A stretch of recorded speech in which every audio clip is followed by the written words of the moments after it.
어려운 용어에 초보자들이 도망가는 강의, 사담만 나누다 끝나는 실속 없는 강의들에 속지 마세요. 문화체육부에서 인증한 2개의 자격증을 대한민국에서 가장 빨리 취득할 수 있는 기회, AI가 절대 대체할 수 없는 평생 직업을 얻을 수 있는 기회를 이번 무료 강의에서 전부 알려드리겠습니다. 안녕하십니까, 사주상담가 이규호입니다. 유명인 사주분석, 오늘은 배우인 김지석 씨와 이주명 씨의 궁합 분석이 되겠습니다.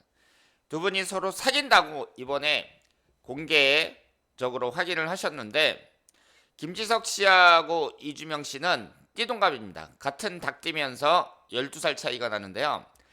궁합을 본다는 것은 두 사람의 이성운을 중심으로 이분들이 갖고 있는 사주를 한번 분석을 해보고 그 다음에 1대1로 한번 맞춰보는 거죠. 그러면 김지석 씨의 사주를 한번 보도록 하겠습니다. 이분이 신유년 임진월 기사일 이렇게 되어 있고요.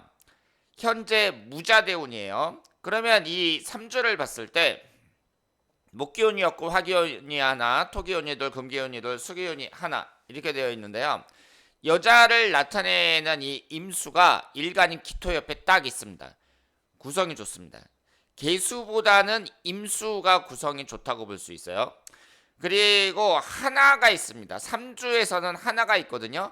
이 3주만 봤을 때에는 김지석 씨의 이성우는 안정적이라고 볼 수 있습니다. 안정적이라는 얘기는 이혼하거나 사별할 가능성이 좀 떨어진다, 이렇게 볼 수 있죠. 그런데 김지석 씨가 벌써 우리 나이로 44살이란 말이에요. 44살인데도 아직 결혼을 안 했습니다. 아무리 배우인 걸 감안을 하더라도 40세가 넘었다는 얘기는 이미 노총각이 됐다는 얘기인데요. 이분의 흘러가는 대운을 보면 25살서부터 34살까지 기축대운, 이때가 결혼 정년기였다고 볼 수 있거든요. 그런데 기신인 토기운만 들어오면서 결국은 홍기를 놓쳤다고 볼 수 있고, 이 무자대운에 보시면은요, 지지가 자수가 들어옵니다. 이 자수가 도화살이면서 여자를 나타내는데, 결국 이 무자대운의 끝자락인 갑진년에 이 공개연애를 한다, 이렇게 발표를 하셨습니다. 그러니까 이분의 흘러가는 대운을 봤을 때는 일단 여자운이 강하게 들어오는 것은 무자대운인데, 그러면 이 35세 이후에 연예인이니까 뭐 35세에서부터 40세 사이에 여자를 만나도 되는데, 이 44세에 이제 이때까지 결혼을 안 했다는 것은 많이 늦었다, 이렇게 말씀을 드릴 수가 있죠. 그리고 이성운을 볼 때는요, 결혼을 볼 때는 꼭 이성운뿐만 아니라 자식운도 같이 볼 필요가 있는데, 김지석 씨는 자식을 나타내는 목기운이 3주 안에 없습니다. 그렇기 때문에 44세까지 결혼을 안 했다, 이렇게 볼 수도 있습니다. 이 35세 무자대운에 여자운은 들어오거든요. 그것도 도화살로 들어오니까 연애를 많이 했을 거란 말이에요. 그럼에도 아직 결혼을 못한 것은 결국은 자식을 나타내는 목기운이 없다는 것이 중요한 영향을 미쳤다고 볼 수 있습니다. 이주명 씨의 사주를 보시면 계윤형, 계월, 병진일 이렇게 되어 있는데요. 남자를 나타내는 수기운이 매우 강합니다.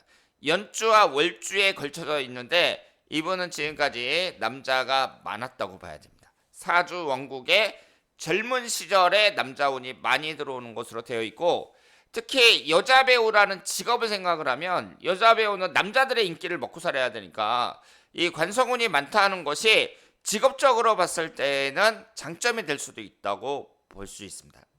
그리고 이분이 지금 우리 나이로 32살이거든요. 정묘대운이 이제 시작이 됐다고 볼 수 있는데, 이 병인대운, 20대 병인대운과 30대 정묘대운이 대운에 있어서는 가장 좋다고 봐야죠. 이 사주는 용신운이 목기운과 화기운인데, 이 22살서부터 41살까지 용신대운인 목기운과 화기운이 집중적으로 들어오고 있습니다. 그래서 앞으로 10년간도 매우 기대가 된다고 볼 수 있고요.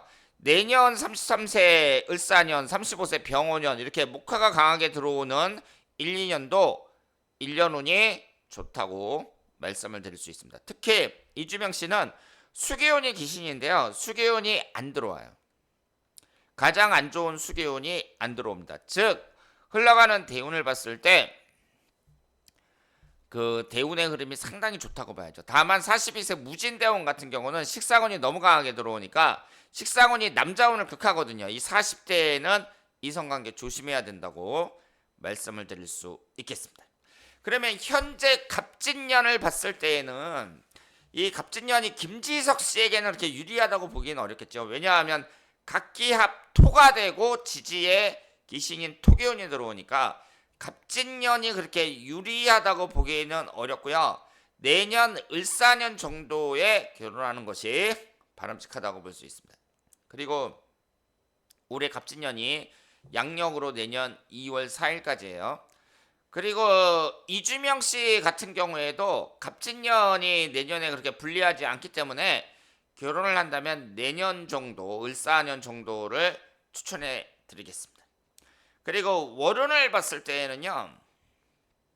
이주명 씨는 수기운이 강하게 들어오는 때하고 지지가 충하는 그 10월달, 그러니까 10월달 같은 경우는 병술년으로 항상 지지가 충하니까 이분은 10월달이 안 좋은 달이라고 봐야 되고, 그리고 김지석 씨 같은 경우에는 11월달이 안 좋은 달이라고 봐야죠. 지지가 충하다는 점에서. 그래서 두 분은 10월달하고 11월달 이 두 달을 가장 조심하셔야 됩니다.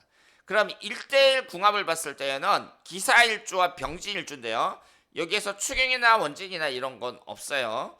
그리고 이주명 씨 같은 경우는 배우자궁도 진의 원진살이죠. 관살혼자인데다가 그러니까 이주명 씨는 그 이혼할 가능성이 높은 사주라고 볼 수 있습니다. 1대1 궁합을 봤을 때는 특별히 장점은 없어요. 1대1 궁합이라는 것은 내가 부족한 걸 상대방이 좀 채워주는 맛이 있어야 되는데 목기운은 서로 없습니다. 목기운이 서로 없고 화기운이 하나, 토기운이 강한데 여자 쪽에서 토기운이 하나만 있고, 그리고 수기운이 하나인데 여자 쪽에서 수기운이 강하다는 거. 이 정도라고 말씀을 드릴 수가 있고요. 물론 3주만 보고 비교를 하는 거지만 시주에 따라서 뭐 변동이 생길 수는 있지만 일단 3주만 봤을 때에는 수기운과 토기운을 이렇게 채워준다는 점은 있지만 우리 아주 뚜렷하게 그 나타나는 그런 큰 장점은 없습니다. 그래서 두 분의 1대1 궁합은 평균 점수 정도 줄 수 있다고 볼 수 있어요. 그러니까 평균 점수 이하는 아닌데 평균 점수 이상도 아니고 일반적으로 갖고 있는 평균 점수 정도 줄 수 있다. 그리고 1대1 궁합을 봤을 때에는 일단 이주명 씨가 이용 가능성이 높다. 그리고 김지석 씨 같은 경우는 자식운을 나타내는 목기운이 없다는 것이 약점이다. 이렇게 말씀을 드릴 수 있습니다. 근데 아이를 낳는 거는 여자가 낳는 거니까 뭐 남자가 좀 나이가 많더라도 젊은 여자를 만나면 그 충분히 출산할 수 있다고 생각을 합니다. 자, 그러면 오늘은 김지석 씨와 이주명 씨의 궁합 분석이었습니다. 대단히 감사합니다.